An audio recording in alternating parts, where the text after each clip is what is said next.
السلام عليكم، ايه الاخبار؟ يا رب تكونوا بخير. جايين نتكلم النهارده عن موضوع بيمس غالبا بعض الشباب، وهو ادمان المخدرات. بدايه خلينا نتكلم الاول عن ادمان وتاثير المخدرات بشكل عام، عشان نفهم مع بعض ان المخدرات مش الحل السحري اللي بيخلي حياتك زي فيلم اكشن. المخدرات مش مجرد مواد كيميائيه، لكن تاثيرها بيكون عميق على الجوانب النفسيه والجسديه للشخص اللي بيستخدمها، بل هي الطريق الاسرع عشان تخلي حياتك فيلم رعب. انت فكرت في يوم ايه اللي خلى الشخص يلجا للمخدرات؟ كتير من الناس بيلجأوا للمخدرات بسبب مشاكلهم وضغوط حياتهم، لكن في الحقيقه المخدرات بتزيد الامور تعقيد. ممكن تشوف انهم بيحاولوا يهربوا من الواقع او يلاقوا الراحه المؤقته، لكن المخدرات بتؤدي في النهايه الى تدمير صحتهم وحياتهم. طب ايه وجهه نظر المدمن للحاجه دي؟ وهل هو شايفها حل لمشاكله ولا هي مجرد وهم؟ النهارده هنتكلم سوا عن تاثير المخدرات على الجسم والعقل، وهنناقش ازاي الشخص المدمن بيشوفها من وجهه نظره، وايه الاسباب اللي بتدفعه للجوء اليها، وكيفيه التاثير السلبي اللي بتتركه على حياه الشخص ومحيطه. خلونا نبدا النقاش ده مع بعض. بس قبل ما ابدا، لو انت مش مشترك دلوقتي في القناه انزل دلوقتي اشترك في القناه وفعل زر الجرس عشان يوصل لك كل جديد، وطبعا لو عجبك الفيديو ما تنساش تعملها لايك. يلا بينا نبدا الفيديو.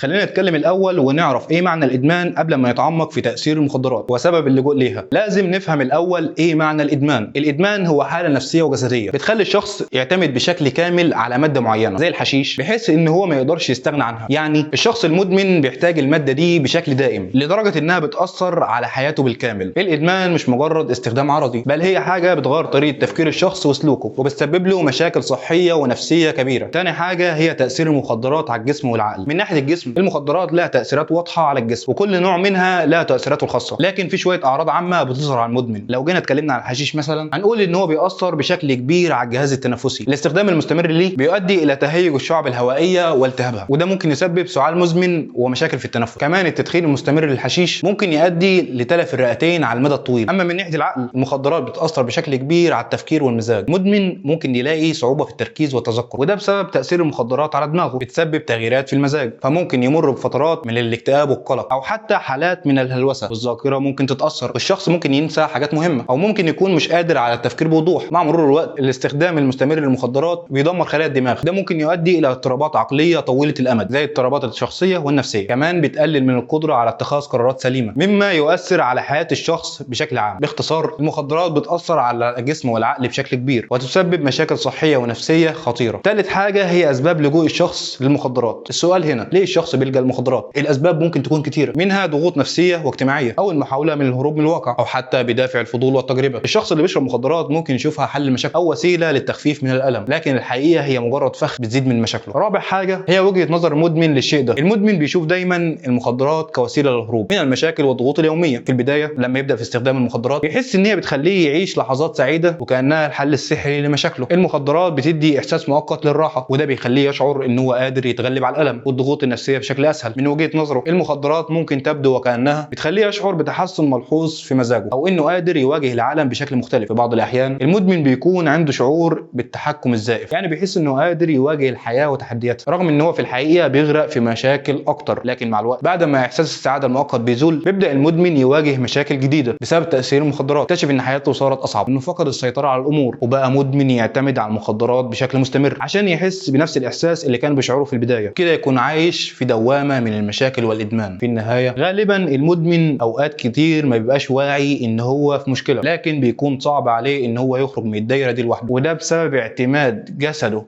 ونفسه على المخدرات، وكمان بسبب تغيرات كبيره في تفكيره وسلوكه. خامس حاجه التاثير السلبي اللي بتتركه المخدرات على الشخص ومحيطه. المخدرات لها تاثيرات سلبيه كبيره على حياه الشخص ومحيطه اللي حواليه. من الناحيه الشخصيه، ممكن تسبب مشاكل من الصحه البدنيه والعقليه زي مشاكل في القلب والكبد، وتاثيرات على الدماغ زي الاكتئاب والقلق. كمان ممكن تاثر على حياته في الشغل او الدراسه، تخلي الشخص ما يهتمش بنشاطاته اليوميه. من الناحيه الاجتماعيه، ممكن تدمر علاقاته مع العيله والاصدقاء وتسبب مشاكل. الشخص المدمن ممكن يعزل نفسه عن المجتمع، وده بيأثر على البيئة المحيطة بيه. وفي الختام، لازم نفهم ان المخدرات مش بس بتأثر على حياة الشخص اللي بيستخدمها، لكن كمان بتأثر على المحيطين بيه. انك تحافظ على صحتك والعلاقات الطيبة هو الاساس لحياة سعيدة ومستقرة. فكروا دايما في المستقبل وخدوا قرارات كويسة في حياتكم. شكرا للمتابعة، ونتمنى لكم دوام الصحة والعافية. السلام عليكم.